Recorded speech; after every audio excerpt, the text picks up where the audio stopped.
رشوت نہیں کھاتا تھا، یعنی کہ کرپٹ نہیں تھا، چور نہیں تھا، یعنی کہ پیسے کا بھوکا نہیں تھا. یہی چیزیں ہماری اسٹیبلشمنٹ کے بھی خلاف جاتی ہیں. اور اسٹیبلشمنٹ کو ایسے آدمی چاہیے کہ جو ان کے لیے کام کرے، ان کے منصوبوں کو آگے بڑھائے. یعنی کہ اگر مثال کے طور پہ کوئی ایک منصوبہ لگتا ہے تو اس میں آدھا کمیشن اسٹیبلشمنٹ کا ہوتا ہے. اسٹیبلشمنٹ اپنے منصوبے لگ جاتی ہے، وہ چاہتی ہے کہ ہمارے سے کوئی نہ پوچھے، کوئی وزیر اعظم، کوئی وزیر خارجہ، وزیر داخلہ ہم سے نہ پوچھے کہ یہ منصوبہ کیوں لگایا گیا ہے، اس میں اتنا پیسہ کیوں کھایا گیا ہے. یہ چیزیں ہیں کہ نواز شریف، زرداری، مولانا فضل الرحمان کو اسٹیبلشمنٹ پسند کیوں کرتی ہے. ان کو پہلے تو عمران خان کی سمجھ نہیں آئی، جب ان کو سمجھ آئی تو ان کے پاؤں کے نیچے سے زمین نکل گئی. انہوں نے سوچا کہ یہ شخص تو نہ خود کھاتا ہے نہ ہمیں کھانے دیتا ہے. اس کا اندازہ آپ ان عمران خان کے 4.25 سال کی حکومت میں لگا لیں. کسی ایک آدمی کے خلاف بھی کوئی کرپشن کا ایسا ثابت شدہ کیس نکلا ہے؟ ایسا کوئی دیکھیں. ابھی تو عمران خان کے خلاف اسٹیبلشمنٹ یعنی کہ 100% خلاف ہے، اور خاص کر کے ہماری ملٹری اسٹیبلشمنٹ. وجہ یہی ہے کہ جو میں نے ابھی بیان کی ہے، تو کتنے کیس نکل آتے پروف شدہ، لیکن جھوٹے کیس بنائے جا رہے ہیں جو ایک جگہ سے دوسری جگہ اڑ رہے ہیں.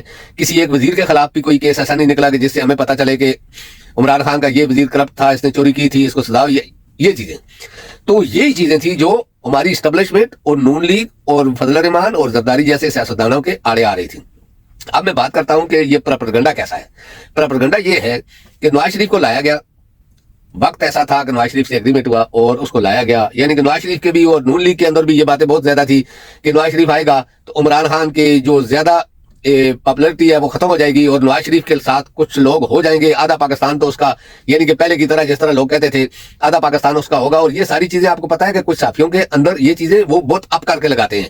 یہ چیزیں ان کو راستے سے بھٹکا رہی ہیں، ہماری اسٹیبلشمنٹ کو بھی اور جو طاقتور لوگ ہیں ان کو بھی. کہ ابھی دیکھیں آپ، ابھی کی میں بات کرتا ہوں. نواز شریف آیا، پہلا جلسہ کیا، آدھے سے زیادہ پولیس والے، اسکول ٹیچرز، گورنمنٹ کے ملازم لوگ جلسے میں گئے. نواز شریف بدل ہو گیا کیونکہ جلسہ کامیاب نہیں ہوا. اتنے آدمی تو عمران خان کہیں اترتا ہے کھڑے ہونے کے لیے تو جمع ہو جاتے ہیں. تو نواز شریف کو پتہ چل گیا کہ عوام کا کیا موڈ ہے.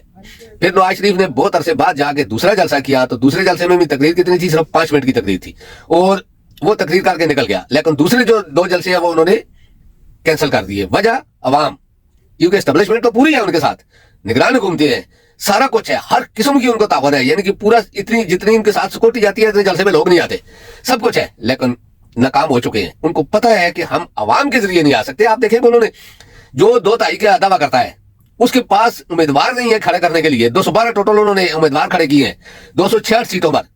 آپ سوچیں کہ ان کو مین حلقوں میں بھی امیدوار نہیں ملے، کیونکہ لوگوں کے اندر اتنا خوف ہے کہ تحریک انصاف سے بلہ بھی لے لیا، عمران خان جیل میں بھی ہے، ان کے لوگوں کو پکڑا ہوا بھی ہے، پکڑ دکڑ ابھی بھی چالو ہے، آزاد ہو گئے ہیں سارے لوگ، پھر بھی ڈر رہے ہیں.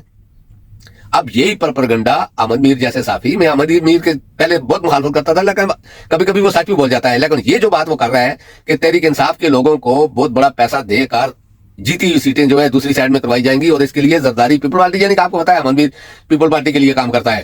تو اس طرح کے صحافی آپ پھر میدان میں آئے ہیں. لیکن میں لوگوں سے گزارش کرتا ہوں، درخواست کرتا ہوں کہ پلیز ایسے پروپیگنڈے میں مت جانا. اگر آپ اپنے حلقے کے جو لوگ بھی ہیں ان میں سے ایک ہی آدمی ہوگا نا تحریک انصاف کا جو پارٹی کے ٹکٹ پر ہوگا، ابھی کاغذات تو بہت سے لوگوں نے جمع کروائے ہیں، لیکن ان میں ایک آدمی ہوگا جو اوریجنل ہوگا، آپ چھان بین کر کے اس آدمی کی سپورٹ کریں، اس کو ووٹ دیں. یہی آخری حل ہے پاکستان کو بچانے کا. دیکھیں عمران خان کی میں بات نہیں کرتا ہوں، عمران خان ابھی بھی ڈٹا ہوا ہے. آپ پاکستان بچائیں گے تو عمران خان خود بہت بچ جائے گا.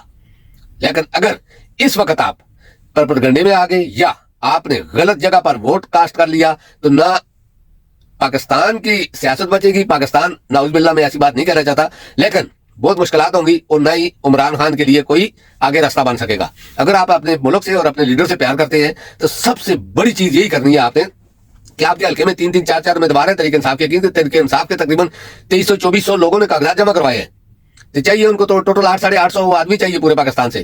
تو آپ نے ایک آدمی، کیونکہ ہر آدمی کہہ رہا ہے کہ میں تحریک انصاف کا ہوں، آپ نے ایک آدمی جو مین مرکزی آپ کے لوگ ہیں ان کی وجہ وہ آدمی، اور تحریک انصاف کے لیڈران کو بھی چاہیے، خاص کر کے عمر ایوب خان اور اس طرح کے جو اوپر کے لوگ ہیں ان کو بھی چاہیے کہ خاص جو بھی اپنے اپنے علاقے کے ہر آدمی کا ان کے پاس ڈیٹیل ہے، تو ایک آدمی کو سامنے کر کے کہ یہ آدمی تحریک انصاف کا ہے، باقیوں کو پہلے تو بٹھا دیں. اگر نہیں بیٹھتے تو پھر عوام کو بولے کہ آپ نے اس آدمی کو ووٹ ڈالنا ہے.